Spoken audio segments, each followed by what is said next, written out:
자, 오늘은 글언과 예언이라는 제목으로 하나님의 말씀 은혜를 나누고자 합니다. 글언, 표현이 좀 많이 보지 못했던 얘기지요. 글식하다, 구걸하다, 빌린다 이런 뜻입니다. 그러니까 말씀을 빌린다, 말씀을 빌린다. 예언, 여기에 예자가 예언자 할 때 이런 예자를 씁니다. 예언, 여기다가 금으로 바꾸면 예금이지요. 돈을 맡긴다, 맡긴다는 것입니다. 그래서 맡긴다, 예언. 우리 성경에 나와 있는 예언자라는 말은 말씀을 맡은 사람이지요. 말씀을 맡긴 것이 미래를 예측하는 사람이 아니에요. 자, 그래서 예언, 말씀을 맡았다. 이 말씀을 맡은 것을 우리는 뭐라고 얘기하느냐 하면, 자, 자, 말씀을 맡았다. 그래서 예언입니다. 이건 이제 보통 우리는 신탁이라고 그러죠. 신탁. 하나님께서 인간에게 신탁 맡겼다, 이렇게 얘기를 합니다. 자, 그래서 오늘은 예언, 글언과 예언이라는 제목으로 말씀 은혜를 나누고자 합니다. 이 글언은 제가 이야기 나눔에 조금 써놨는데, 정약용, 다산 정약용 선생님의 목민심서, 거기 에이밍 편에 보면 뒤에 이제 이 글언예라고 하는 예가 나옵니다. 글언. 뭔 말인가 하면, 노인들을 공양하기 위해서 각 고을마다 80세가 넘는 노인들을 모아서 그들에게 공양을 하라는 거예요. 근데 그 공양을 할 때 공양으로 끝나지 말고 끝날 때쯤 되면 그분들의 말씀을 경청하라는 거죠. 그러니까 80이 넘은 노인들은 절대로 거짓말을 하거나 사리사욕적인 얘기를 하지는 않고 실제 민심을 그대로 얘기하니까 그들의 말을 들어라. 그래서 그거를 민심의 지표로 삼으라, 뭐 이런 의미로 목민심서에 나와 있는 게 글언예입니다. 지난 8월 12일 날, 그러니까 얼마 안 됐죠. 12일 날 청와대에서 국가유공자, 국민유공자 광복절을 맞이해서 노인분들, 오래된 그분들을 모시고 박근혜 대통령이 식사 대접을 한 모양이에요. 거기에서 김영관 옹이 한마디 했다고 그러죠. 여러분은 이 얘기를 처음 듣는 분도 계실 거고, 뭐 관심을 조금 가지고 들었던 분도 계실 것인데, 지금 박근혜 정부가 하고자 하는 것이 8월 15일을 건국절로 바꾸자. 지금 우리는 광복절이라고 얘기하죠. 광복절. 일본에서 해방된 날, 그래서 독립한 날, 광복절이라고 부르는데, 이 날을 건국절로 바꾸자. 그러니까 대한민국을 처음 설립한, 건국한 날로 바꾸자라고 해서 지금 아주 논란이 뜨겁습니다. 굉장히 이제 논란이 뜨고요. 그런 와중에 지금 뭐 사드 문제부터 뭐 모든 문제가 지금 이게 겹쳐 있는 거죠. 근데 그분은 말이 안 된다. 우리나라는 건국이 어디부터 시작했느냐 하면 1919년 3.1운동이 지난 다음에 4월달 상해 임시정부로부터 우리나라의 건국이 출발한다고 우리는 그렇게 믿고 있고, 그 전통으로 이어오고 있는 거죠. 그런데 이제 이거를 1948년 8월 15일 대한민국 정부를 수립한 날을 건국절로 바꾸자. 그럼 이제 결정적으로 어떤 문제가 생기느냐 하면, 친일파든 뭐든 간에 건국절에 참여한 모든 사람들이 건국훈장 대상이 되면서 그들이 우리 뿌리가 되는 이상한 문제가 발생합니다. 뭐 이유는 감 잡죠. 왜 그분이 그래야 하는 것에 대해서는. 뭐 이거에 대해서 저는 옳다 그러다는 얘기를 하고자 하는 것은 아니고, 교회에서도 이런 얘기를 해야 된다라고 생각을 합니다. 왜냐하면 우리는 성경을 가만히 보면 오늘 예레미야 읽었지만, 나라가 망하면 그 망하는 하나 때문에 모든 국민이 동시에 피해를 보는 거지, 거기에 찬동했던 일부만 피해를 보고서 뭐 이익을 얻고 그런 것은 아니라는 거예요. 그거를 염두에 두셔야죠. 우리가 아브라함을 믿음의 조상이라고 얘기하고, 하나님께서 아브라함에게 너가 복의 근원이 되라 이렇게 얘기한 것을 어떻게 이해하고 계십니까? 그 말의 의미가 뭘까요? 굉장히 아브라함은 자기 행동 하나하나가 미치는 영향력이 엄청나게 크다는 걸 의미하는 거예요.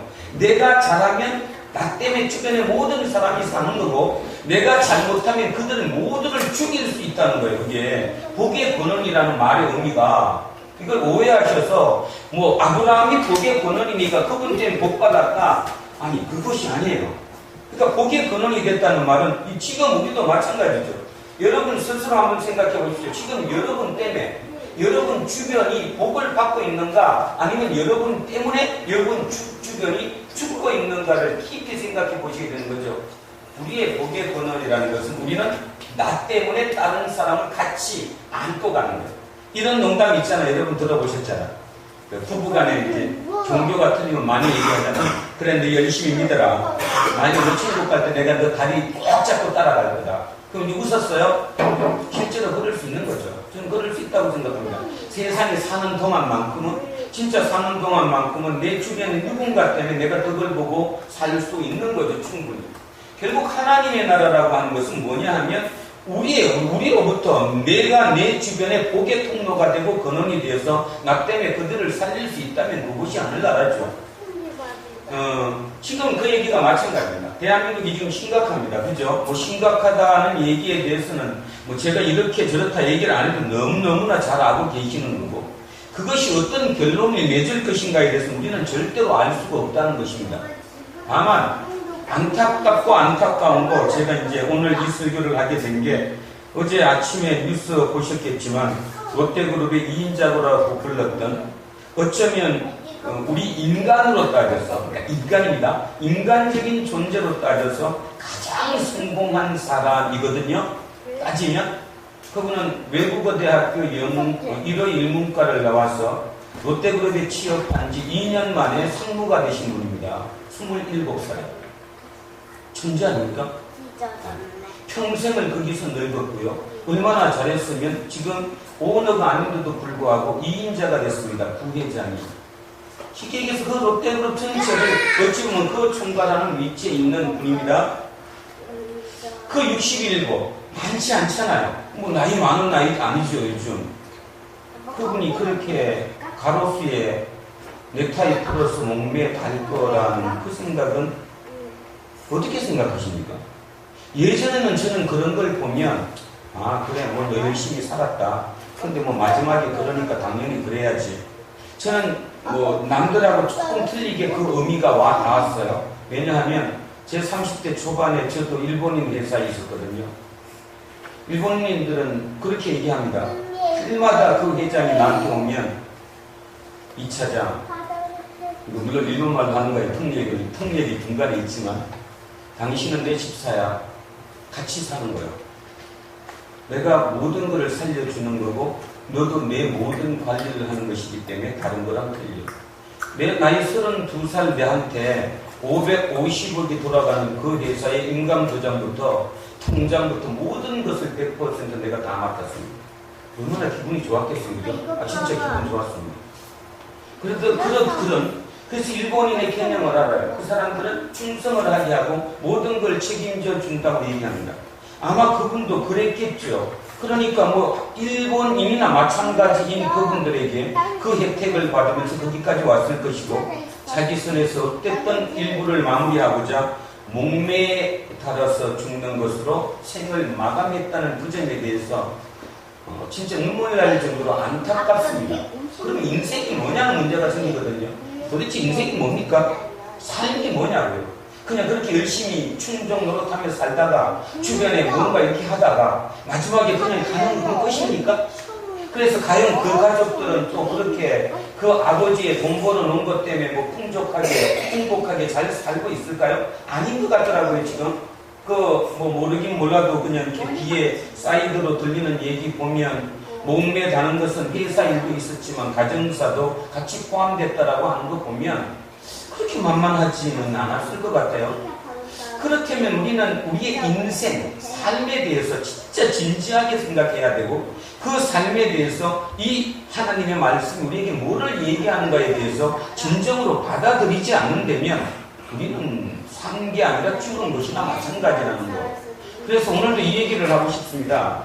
우리는 열심히 살아야 합니다. 분명히 살아야죠. 그래서 제가 이 얘기를 생각해요. 한번 해보십시오. 영적 여정을 걷는 인간적 존재가 아니고요. 이렇게 보는 사람이 많습니다. 특히 여기서 믿음이 좋다고 얘기하는 사람들의 대부분을 가만히 생각해 보면 그분의 사고 속에는 이 생각을 가지고 있어요. 내가 영적인 삶을 산다. 세상이 얼마나 악하더라도 나는 거기에서 영적인 여정을 걷는 인간적 존재. 자기가 인간적 존재라고 생각하는 것. 인간적 존재가 영적인 여정을 걸으면 죽음입니다. 죽음. 얼마나 힘들겠어요. 뭐 힘들 정도가 아니지 결코 해낼 수 없는 것입니다. 근데 반해서 인간적 여정을 걷는 영적 존재라고 생각을 바꾸면 우리 삶은 많이 통기로 바뀌죠. 예수 그리스도 또 이런 얘기하면 여러분 또 오해할까봐 조금 조심스럽긴 한데 어쨌든 예수님도 이 땅에 오셔서 전적으로 인간으로 살았잖아요. 인간적인 여정을 거셨었어요. 그죠? 철저하게 인간적인 여정을 걸으셨던 것이 예수님이 신적인 여정을 걸은 건 아니잖아요.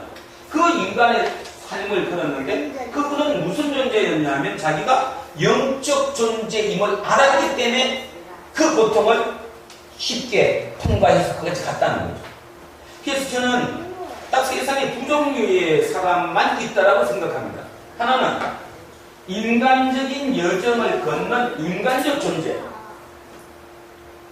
좀 전에 그분 같은 거, 그분처럼, 그 이 부회장님처럼 그 인간적인 길을 자기의 모든 노력을 통해 가지고, 아니 그 노력 중에는 신의 힘도 빌렸을지도 모르겠죠.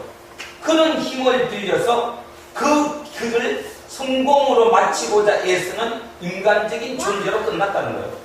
반대로 인간적인 여정이지만 나는 이 길을 영적인 존재라는 생각을 가지고 가는 거죠. 그게 천지 차이죠. 근데 대부분의 경우는 이제 조심해야 될 부분입니다. 우리가 조심해야 될 부분, 믿음 생활을 오래 했다는 사람들 사고 속에 은연 중에 이 위에 말이 들어가 보면 이제 이상한 문제가 생길 수 있어요. 변질된다거나, 내가 40일 기도를 몇 번 했는데 내가 손만 한 번 얹으면 모든 게 해결되는데, 이런 식으로 만약에 인간이 신의 흉내로 들어가 버리면 말로가 안 좋아지는 거죠. 쉽게 얘기하면 말로가. 대부분의 경우에 영적 지도자들은 위에 이 생각을 하고 가죠. 자기는 자기의 삶이 인간적인 삶이 아니라 영적인 삶을 간다. 그죠? 근데도 끝없이 자기는 인간적인 존재임을 부각하는 거지. 특히 예를 든다면 요즘 심리학에 물든 기독교처럼 인간적인 어떤 철학적인 얘기로 끝없이 인간으로 따지는, 인간적인 존재로 인간적인 길을 가는 것은 관계없는데 인간적인 존재가 영적인 여정을 간다는 것은 불가능하다는 것입니다. 그래서 저는 밑에가 맞다라고 생각합니다. 우리는 인간적인 여정을 걸어가는 영적인 존재들입니다. 문제는 이 영적인 존재들의 우리의 방점이 찍히면 우리의 삶은 훨씬 쉬워질 수 있다. 자, 그러면 오늘 그 얘기부터 출발 한번 해보겠습니다. 여러분, 창세기에 보면 하나님께서 5일 동안 뭐 하셨어요? 창조를 하셨잖아요. 뭘로 하셨죠? 말씀으로, 말로. 그러니까 말로 있으라 그러니까 있었어요. 그죠? 빛이 있으라 그러니까 빛이 있었고, 어둠이 있으라 그러니까 어둠이 있었고, 말로 하니까 있었어요. 그래서 다음에 표현이 뭐죠? 기뻐하였더라. 그런데요, 다 짓고 난 뒤에 마지막 날 뭐 했죠? 여섯째 날? 인간을 지었잖아요. 인간을 어떻게 지었어요? 우리의 형상대로. 그러니까 하나님의 우리의 형상대로 우리를 지으시고, 우리 성경에는 개역개정에 이렇게 나와 있습니다. 매우 기뻐하였더라. 앞에는 틀립니다. 앞에는 기뻐하였더라인데 뒤에는 매우 기뻐하였더라. 이게 이제 언뜻 들으면 그냥 같지만 원문을 정확하게 풀면 엄청나게 기뻐하였더라 이 뜻이에요. 그러니까 매우 매우 매우 엄청나게 기뻐하였더라.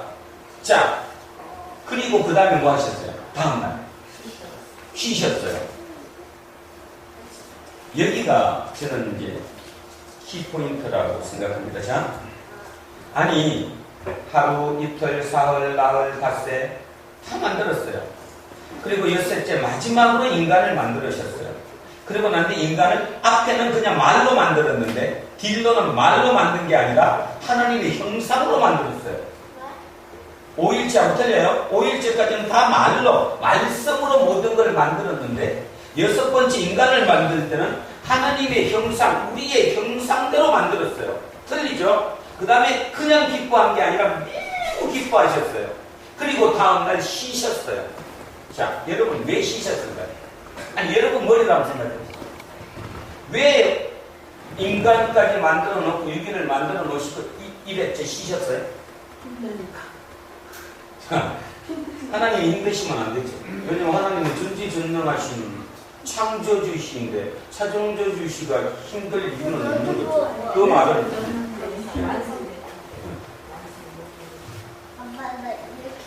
저도 그거에 대해서 참 고민이 많았어요. 어떻게 보면. 그러니까 힘들었다는 거는 그냥 겉으로 우리 그냥 표현으로는 하지만 말이 안 되는 거거든요. 시인이 어떻게 힘들어? 그러니까 창조주인데 힘들어서 쉬셨다. 답을 찾았습니다. 자, 왜 쉬셨을까? 동력자를 만들었기 때문에. 이제부터는 내가 창조 안 하고 너네 하고 나의 형상으로 만든 너네, 너와 이제 내가 같이 공동으로 창조가 일어나는 거예요. 그러니까 이제 좀 여유를 가지고 그죠? 쉬셨다는 거예요. 그러면 이제 그게 해석이 되면 이 말에 대한 답이 이제 나오는 거예요. 우리는 하나님과 공동 창조를 하는 동력자가 된 거예요. 같이 합해서 협력할 수 있는 공동 창업자가 된 거라는 거죠. 창조자가. 그래서 우리는 영적 존재라는 것입니다. 그래서 우리를 이 땅에 보낸 이유는 이 땅을 뭘로 만들기 위해서요? 영적인 존재의 하나님의 나라로 만들기 위해서 이 땅을 보낸 거 아니에요. 오늘 우리가 읽었던 예레미야는 아주 특이하게도 예레미야는 절대적으로 자기가 인간적인 여정을 가는 영적 존재임을 확신했어요. 그럼 여기서 또 이제 의문이 생깁니다. 우리는 이제 성경을 보면서 착각하는 게 중에 하나가, 야, 성경에 있는 그런 위대한 믿음의 선진들은 당연히 그 정도 믿었으니까 당연히 그랬겠지. 아니요. 힘들었어요. 고민 맨날 하고요. 밤에 잠 설치는 거 똑같고요. 엄청나게. 그러나 가장 우리랑 결정적인 차이는 뭐냐면 우리는 도중에 포기를 하지만 이분들은 포기를 하지 않는다는 거죠. 어떻게든 또 그 다음을 이어간다는 거예요. 왜냐하면 내가 공동 창업자인 영적 존재들임을 잊지 않았기 때문이라는 것입니다. 자, 그래서 오늘 예레미야입니다. 예레미야를 보시면 아까 얘기했던 것처럼 우리나라 지금 현재 사드 문제부터 이 모든 문제와 예레미야 이 시대의 문제가 그 흡사합니다. 그래서 이제 오늘 이 본문을 보시면서 우리 얘기를 한번 좀 생각해 보셨으면 합니다. 자, 이렇게 여기가 북입니다. 북. 여기가 남. 우리랑 똑같죠? 남쪽을 유다라고 부르고 북쪽을 이스라엘이라고 합니다. 어디가 훨씬 더 큽니까? 북쪽이 훨씬 더 큽니다. 이 북쪽 이스라엘이 722년, 물론 주전이에요. 주전 722년 아시리아에 의해서 망했습니다. 이미 망했어요. 우리로 따지면 생각해 보세요. 우리 남쪽은 그대로 있는데 저 북한 북쪽이 이미 망했어요. 아시리아한테. 그래서 남쪽은 달달달 열심히 이제 있거든요. 근데 망하고 난 뒤에 100여 년이 흘렀습니다. 100여 년이. 그래서 597년에 남쪽이 아시리아를 무너뜨린 바벨론에 의해서, 이거 지금 역사적인 얘기하는 겁니다. 성경에 있는 얘기가 실제 역사가 그렇습니다. 바벨론이야. 위대한 왕 누구죠? 느부갓네살. 느부갓네살. 이 느부갓네살을 환생했다라고 해가지고 내가 새로 환생한 느부갓네살이라고 했던, 그래서 민족의 영웅이 되고 그 나라를 이끌었던 후세인, 미국이 그를 죽인 거죠. 여러분은 간단한 전쟁 같지만 그게 다 역사 속에 있는 인물로 따지는 거고요. 그러니까 후세인은 자기가 느부갓네살의 환생이라고 생각한 거고요. 그러니까 이라크 국민들은 당연히 뭐 열광적으로 가장 역대 자기 선조 중에 가장 위대했던 시대를 떠올리면서 그를 이렇게 간 거죠. 미국은 그 길을 죽이지 않을 수가 없었으니까 결국 미국이 죽였다는 것은 기독교가 죽인 것이나 어찌 보면 다름없는데, 하여튼 이 느부갓네살의 바벨론의 느부갓네살 왕이 여기를 쳤습니다. 그런데요, 남쪽이 항복을 해버렸어요. 전쟁을 안 하고.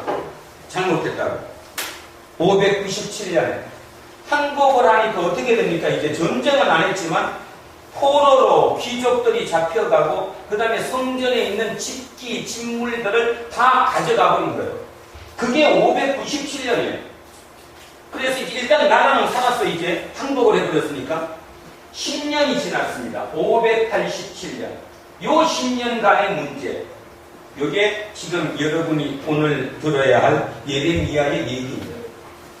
예레미야는 요 10년입니다. 지금. 그러니까 이걸 다시 얘기하면 북이스라엘은 이미 100여 년 전에 망했고, 그래서 남쪽만 남았어요. 북이 망할 때 당연히 겁먹겠지. 우리도 그렇지 않습니까? 만약에 저 북쪽을 우리가 만약에 먹었다고 얘기하면 우리도 겁먹지. 그러니까 긴장을 좀 하겠지만 또 한 100여 년 지나고 나니까 뭐 걸렐레 잊어먹은 거지, 옛날을. 그래서 잊어먹은 거예요. 그러다가 597년 느부갓네살이 다시 공격할 때 그냥 손들고 항복했어요. 속국이 된 거죠. 그냥 속국이. 그러고 난 뒤에 20년간 안에서 어떤 일이 벌어졌을까요? 여러분 상상에 맡겨도 됩니다. 어떤 일인가? 두 가지죠.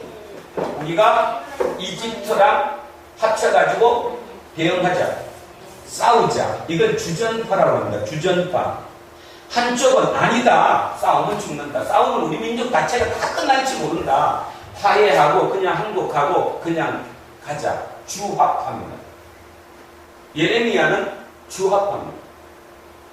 이거를 이해하시고 이 본문을 읽으셔야 돼요. 예레미야를 읽으셔야 돼요. 자, 예레미야는 무슨 파라고요? 주합파예요. 그러니까 항복하자는 거예요. 우리 지금 배 들어가고 이기지 못한다는 거예요. 배 들면 배 들수록 우리는 더 죽는다는 거예요. 그런데 주전파가 있죠. 주전파는 뭐예요? 아니다, 싸우자. 싸우면 이긴다. 왜냐하면 저놈들은 하나님을 믿지 않는 놈들이니까 하나님께서, 만군의 여호와 하나님께서 이기게 해주실 것이다. 여러분도 지금 똑같잖아요. 교회에서 일요일마다 만군의 여호와 하나님이 여러분의 모든 것을 책임질 거니까 그냥 한번 부딪혀라. 그저 힘을 가져라. 그러면 막 기분이 업이 돼갖고 막 난리가 나요. 그죠? 그리고 저기 나갈 때까지 3일까지는 갈지도 모르지만 3일까지 늦게 흥분돼서 그렇게 해서 다 이겼습니까? 못 이기죠.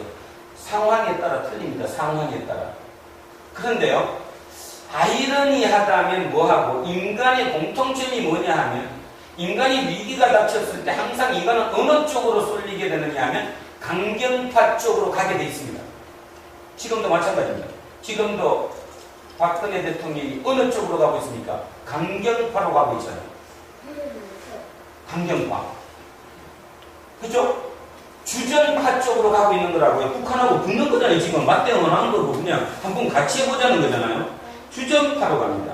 근데 역사적으로입니다. 역사적으로 강하게 가서 망하지 않은 민족이 하나도 없어요. 성경도 그 얘기하는 거고, 하나님께서 예레미야를 통해서 우리에게 얘기하는 걸 보면 정확하게 읽는 능력을 기르라는 뜻이거든요. 오늘 집에 가셔서, 제가 지금 시간이 없어서 다 못 되고요, 예레미야 28장을 꼭 읽으시기 바랍니다. 예레미야 28장입니다. 28장에 뭔 얘기가 나오느냐 하면, 성전에서 하냐냐라고 하는 선지자와 예레미야 선지자가 격돌합니다. 설교를 하는 거죠. 두 사람이. 그런데 하냐나는 어떻게 설교를 하느냐 하면 이렇게 얘기합니다. 하나님께서 나한테 말씀하셨는데 만군의 여호와 하나님이 느부갓네살을 친다 그러더라. 그러니까 겁먹지 말고 같이 한번 힘을 합쳐서 맞대응을 하자. 그러면 무조건 이긴다. 근데 얼마나 확실하게 얘기를 했냐면 연도까지 가르쳐줬어요. 2년 내에 끝난다. 이긴다. 그리고 2년 내에 포로로 잡혀갔던 그 사람들이 다 돌아올 것이고 뺏어갔던 성전의 기물들이 다 찾아올 거다. 근데요, 그 사람 설교가 끝나고 옆에 예레미야는 뭐라고 얘기합니까? 예레미야는요, 여기 멍에를 끼고 일부러. 그러니까 그런 걸 보면서 저는 그런 생각을 해요. 옛날 설교자들은 참 퍼포먼스에 강했다. 예레미야는 진짜 이거 멍에 알죠? 소멍에. 그 형식적 사람들 보라고 여기다 이렇게 나무로 멍에를 만들어서 끼고 설교를 하는 거예요. 우리는 죽는다. 우리는 이기지 못한다. 너부갓네살, 하나님께서 나한테 말씀하신 것은 너부갓네살이 더 강해진다 그러더라. 지금은 항복했으니까 요 정도지. 지금 우리가 더 대들면 와가지고 얘기를 다 파괴하고 모든 기적이고 우리 민족 자체가 끝날 것이다 라고 얘기했어요. 여러분이 어때요? 그 상시로 돌아가면 누구 편을 들겠습니까? 당연히 한야나죠. 지금 우리가 마찬가지인 것처럼 오늘 집에 가셔서 지금 나는 누구 편인가 생각해 보십시오. 대한민국에서 나는 지금 누구 편인가? 과연 나는 아무것도 아닌가? 아니면 생각도 하지 않고 있느냐? 왜 이게 중요하다고 아까 얘기했습니까? 한 사람의 복의 권한이 잘못 선택을 하면 그 주변이 같이 다 망한다. 복의 권한이라고 하는 것은 아주 냉철해야 되고 진짜 돼야 되거든요. 근데 아까 제가 이런 말씀 드렸잖아요. 인간의 여정을 가는 인간적인 존재는 존재의 한계가 있기 때문에 절대로 100% 완벽할 수가 없다. 그러면 이제 우리 설교, 여기 이제 오랫동안 설교를 들으셨던 분들은 하냐냐 설교를 들었을 것이고 예레미야 설교도 들으셨습니다. 그때 이렇게 되게 얘기합니다. 하냐냐는 악한 선지자고 예레미야는 좋은 선지자다. 말장난이죠. 말장난. 다시 그 당시로 돌아가면 누가 옳은 사람이고 하냐냐가 옳은 사람이고 절대적인 추앙을 받는 사람이고 예레미야는 그냥 죽음이에요. 죽음. 지금 하나님께서 우리에게 이 예레미야 얘기를 들려주는 이유가 뭐냐 하면 너는 인간적인 여정을 가는 영적인 존재라는 거예요. 영적인 존재는 누구 말을 들어야 되느냐 하면 누구 말을 들어야 돼요? 영적인 존재의 얘기를 들어야 되는 거예요. 그러면 결론적으로 하냐나는 영적인 얘기를 안 들었을까? 들었겠죠. 당연히 들었습니다. 하냐나가 그냥 자기 어떤 실리를 위해서 그렇게 얘기하진 않았을 거니까. 그런데도 불구하고 그러면 결론이 어떻게 났느냐? 결론은 그 10년 사이에 하냐냐가 죽는 것으로 끝이 났죠. 예레미야가 옳았다는 게 증명됐다는 거죠. 오늘 우리는 이 생각을 깊이 하셔야 됩니다. 영적인 존재는 복의 권한이 되는 건데 복의 권한이 된다는 것은 내 한 판단, 내 어떤 판단이 됐든 그 판단 하나가 내 주변 아니면 조금 더 넓게는 내 지역, 내 나라에 다 손해를 그죠? 악의 구렁텅이로 넣을 수도 있다는 사실을 항상 염두에 둬야 된다는 거죠. 그러면 결론은 자 여기서 이제 중요한 결론은 이겁니다. 그러면 도대체가 하나냐가 만난 하나님은 누구고 예레미야가 만난 하나님은 누구냐는 것입니다. 그럼 어느 분이 진짜 하나님이냐는 거죠. 여기서 여러분이 이제 오해를 하는 거예요. 내가 눈 감고 기도했더니 환상을 봤는데 뭐가 막았더라. 자 질문하겠습니다. 본 게 다 하나님 맞을까요? 아닐 수도 있다고 이제는 조금 감 잡지 않습니까? 아닐 수도 있습니다. 그죠? 그러면 냉철한 실력으로 정확하게 하나님의 견지에서 세상을 보는 눈을 가르쳐야 된다는 거지. 그러면 하냐냐는 왜 실패했고 예레미야는 왜 맞았을까? 예레미야 5장 1절입니다. 지금에서 조금 뒤로 넘겨서 5장 1절 한번 잠깐 보십시오. 예레미야 5장 1절. 5장 1절 가보면 예레미야의 보는 관점을 확실히 알 수 있습니다. 예레미야는 이렇게 봤습니다. 5장 1절입니다. 5장 1절. 너희는 예루살렘 거리로 빨리 다니며 그 넓은 거리에서 찾아보고 알라. 세상을 보고 알아라는 거. 세상을 보고. 세상에 지금 그냥 길거리를 보는 게 아니라 저 사람의 사는 모습을 보고 너가 알라는 거야. 뭐를 알아야 되느냐? 너희가 만일 정의를 행하며 진리를 구하는 자를 한 사람이라도 찾으면 내가 이 성읍을 용서하리라. 구원하리라. 용서하리라. 한 사람만 있다면. 이게 누구죠? 의인. 아브라함의 얘기 나오는 의인 10명. 이제 그 10명이 줄어서 몇 명이에요? 1명. 한 명의 의인만 딱 너가 찾는다면 모든 거는 진짜 다 맞는다는 거예요. 그러면 결론은 뭐예요? 의인이 한 명도 없다는 것입니다. 그러면 그 의인이 누구냐의 문제예요. 누구예요? 의인이 누구예요?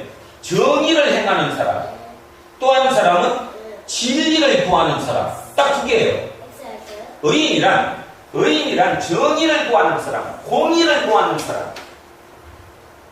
여러분은 지난 한 주간 동안 얼마나 정의를 추구했습니까? 공의를 얼마나 지켰습니까? 내 의의를 지키기 위해서 세상을 눈 감은 적이 없다고 자신하실 수 있습니까? 그런데도 우리는 그렇게 해놓고 날마다 이렇게 기도합니다. 하나님 용서해 주세요. 물론 용서 받아야지요. 그럼 용서를 받았으면 다음 주엔 안 해야지. 아니, 이거 웃을 일이 아니에요. 진짜 하나님의 말씀이 맞다고 얘기하면 딱 한 번이라도 그 말씀대로 내가 한번 살아봐야지. 살아보면요 틀립니다. 완전히 틀려요. 그래서 2번 살아보고 나면 야 이거 진짜다고 느껴요. 근데 우리는 날마다 살아보지도 않아요. 어떻게 인간의 여정을 가는데 어떻게 그렇게 살아? 하나님도 다 이해하실 거요. 진짜 그렇게 얘기해. 그리고 또 위로받으러 교회에 와. 솔직히 교회하는 사람 중에 한 반 이상은 그렇게 해요. 자기 죄 때문에 하나님이 씻어줄 거라고. 용서받으려고 한다고. 근데 그 씻어주는 용서라는 게 뭘로 받는 거예요? 이 가슴 쓸어주는 거예요. 그러니까 내 속에 있는 답답함을 쓸어주면, 그러니까 내가 잘못한 것을 하나님으로 용서하노라, 이런 메시지가 선포되면 그냥 이렇게 또 기분 좋게 또 하루를 한 주일을 살고 또 온다라는 것입니다. 자, 정의를 행하라는 거예요. 정의. 그 다음에 또 하나가 뭐라고 했냐면 진리를 구해라. 진리가 뭐예요? 하나님의 말씀이지. 결론적으로 말씀대로 딱 한 번만 살아보라는 거예요. 그 사는 사람 한 명만 있다면 내가 이 모든 것을 용서해 줄 수 있다. 예레미야는 거기에 자신이 없었던 거죠. 아무리 주변을 둘러봐도. 그러니까 이건 답이 없다라고 본 거고, 그렇다면 주합하여 화평을 전해서 우리가 이어가는 게 옳지, 맞대응해서 그쪽 가면 우리는 모두가 죽는다고 본 겁니다. 예레미야서가 2600년이 지난 2016년 대한민국 우리에게 주는 메시지가 뭐냐 하면 싸우는 것이 덕이 아니다는 거예요. 그리고 무조건 생각 없이 미래를 내다보는 거 없이 그냥 중간중간 이익만 추구하고 살아가다 보면 나라 전체가 망할 수 있다는 것입니다. 여러분은 그런 기도 안 하는가 모르지만 저는 진짜 틈틈이 많이 합니다. 이 나라에 대한 기도를. 저는 이렇게 봅니다. 제 개인적인 사견으로 보면 뭐 지금 하여튼 북한이 틀림없는 거는 지금 혼란스러운 거 틀림없는 것 같아요. 저기가 만약에 그 젊은 이제 32살짜리 저 지도자가 문제가 생겨서 저기가 와해되면 첫 번째 케이스, 과연 저들이 남쪽하고 합치려고 할까? 그건 저긴 자신이 없어요. 제 개인적으로 그렇습니다. 개인적으로 진짜 다음 달에 저기가 문제가 생겼어요. 그러면 저 공중에 뜬 그 나라가 남쪽하고 합치려고 할까? 그긴 저는 자신 없습니다. 그렇다면 의외로 저들은 중국하고 합칠 가능성이 더 높아질 수도 있는 거죠. 왜냐하면 그 어수선한 것을 정리하기 위해서 중국군을 끌어올 수 있는 거니까. 그래버리면 앞으로 100년이 아니라 제가 볼 때는 200년 더 갑니다. 왜냐하면 앞으로 200년 동안 중국은 절대로 안 죽어요. 왜냐하면 사람 인구 싸움으로 하면 이길 방법이 없어요. 자본주의는 인구거든요. 인구. 돈이 인구잖아요. 결국. 우리가 이길 방법이 없다는 거예요. 그러면 저렇게 예쁘게 떼놓는 우리 정중이 시대에 지금 여러분 사는 것만큼 쟤들이 살 거라고 생각하십니까? 아니면 한 번도 생각해 보지 않으셨습니까? 아니면 그냥 막연하게 쟤네는 우리보다 더 잘 살 거라고 막연히 생각하십니까? 심각합니다. 이제 그게 가장 걱정입니다. 두 번째는 그럼 거꾸로 남쪽이 위를 칠 수 있을까? 칠 수 없습니다. 이건 남쪽에 있는 어느 사람도 원하지 않기 때문에 원하지 않는 일이 남쪽을 북을 공격하기는 어렵습니다. 그러면 세 번째가 뭐냐? 세 번째, 여차저차도 아니면 여기서 대리전이 벌어지겠죠. 중국과 미국의 대리전이 한반도에서 전쟁이 날 거라는 겁니다. 그리고 전쟁은 인류 역사에 100년마다 전쟁이 나야지만이 파괴를 시켜놓고 다시 건설하는 겁니다. 예레미야서 마지막입니다. 오늘 본문의 10절입니다. 10절 한번 보십시오. 보라, 내가 오늘 너를 여러 나라와 여러 왕국 위에 세워 내가 그것들을 뽑고 파괴하고 파멸하고 넘어뜨리고, 여기까지 완전히 쑥밭을 다 끝내놓고 다시 건설하고 심게 하였는다. 이게 세계역사입니다. 어느 거든 부서져야 새로운 건설이 일어나는 거지 있는 상태에서는 안 일어나는 것이거든요. 그래서 오늘 예레미야가 우리에게 주는 메시지 이것입니다. 너네들 지금 평안하게 잘 살지, 매달 월급 나오니까 물론 그게 조금 내 욕망만큼 채워지지 못해서 날마다 불편하고 힘들다고 짜증내지만 가만히 조금만 더 깊이 생각해보면 너 자식이 과연 네가 사는 것처럼 그 시대를 살까? 의문 가지라는 얘기입니다. 의문 가져라. 그리고 막연하게 무조건 붙으면 이긴다? 아닐 수도 있다는 생각을 하고 살아라. 그래서 오늘 5장 1절에 말씀하신 것처럼 다시 이 메시지가 오늘 우리에게 주는 거, 정의를 행해봐라. 한 번만 행해봐라. 진리를 한 번만 추구해봐라. 내 말을 진짜라고 믿고 한 번만이라도 너 손에 한 번 봐라. 그러면 너 때문에 네가 복의 근원이 되어서 이 전체를 살릴 수도 있다. 그 얘기예요. 근데 왜 이런 얘기를 10만 명이 모이는 큰 교회에서는 안 하고, 그죠? 20명도 모이지 않는 이 작은 교회에서는 듣기 싫은 얘기를 하고 있는지는 모르겠습니다. 무슨 뜻이 있겠죠? 하나님의 뜻이. 그 뜻이 어쩌면 우리에겐 더 큰 건지도 모른다는 거예요. 하나님은 다시 이제 마무리를 이렇게 하겠습니다. 우리는 인간적인 여정의 길을 갑니다. 이게 만만한 것이 아니에요. 오늘 하냐냐와 예레미야를 통해서 알 수 있습니다. 하냐냐도 선지자였고 그도 영적인 길을 걷는 영적인 지도자였습니다. 그도 기도하고 하나님의 말씀을 들었다고 얘기하지만 그가 본 하나님은 하나님이 아니었다는 것이죠.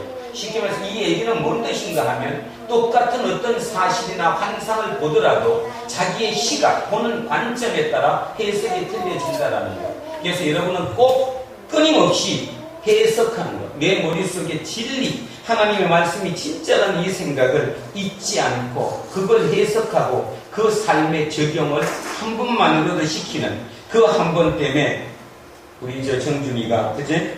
진짜 통일한국의 대통령이 될 수 있는 길이 이렇게 나온다면 얼마나 좋을지 모르잖아, 그죠? 그렇게 해서 박정준? 박정준은 통일한국의 대통령이 전에 갔을 때는 통일한국에 중국에 붙지 않는 남과 북이 합치는 진짜 진정한 우리 아름다운 우리나라 될 수 있기를. 그래서 성경의 얘기니까 막연한 것이 아니라 2600년 전 그 이점에 그 팔레스타인을 비롯한 그 이란, 이라크, 중동에서 일어났던 실제 역사적인 그 사건을 통해 오늘 우리에게 주는 메시지로 받아들이는 저와 여러분 되기를 주의 이름으로 축원드립니다. 기도하겠습니다.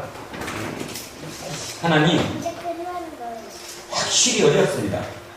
이것이 옳은 것인지 저것이 옳은 것인지 성경을 봐도 진리의 말씀을 추구해도 어느 것이 진리인지 우리는 보는 눈마다 틀리다는 것을 깨달았습니다.